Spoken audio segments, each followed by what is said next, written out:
Ils errèrent par le désert, affamés et altérés, leur âme défaillit en eux. Alors ils crièrent à l'Éternel dans leur détresse, et il les délivra de leurs angoisses et les conduisit dans un chemin droit. Qu'ils célèbrent l'Éternel pour sa bonté et pour ses merveilles envers les fils des hommes. Psaume 107, 4, 8. La Bible parle de nous, de moi. C'est de moi que ce texte parle. Quand je lis ce psaume 107, je me retrouve à chaque verset, je me sens si souvent perdu, affamé de bonheur, assoiffé de paix, d'une vie qui vaille la peine d'être vécue. Je me sens si souvent humilié, fatigué.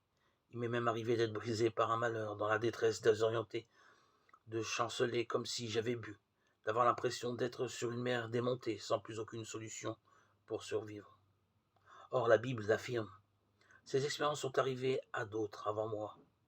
Mais ce qui m'intéresse plus encore, c'est que beaucoup de ceux qui les ont vécues ont crié à Dieu, laissant de côté leur incrédulité, leurs doutes, leur propre sagesse, leur révolte contre le Créateur.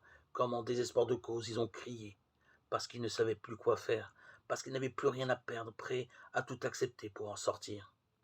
Cela me fait penser, est-ce que cela vous fait penser à vous, à certaines situations désespérées de votre vie, à la situation dans laquelle vous vous débattez en ce moment même peut-être?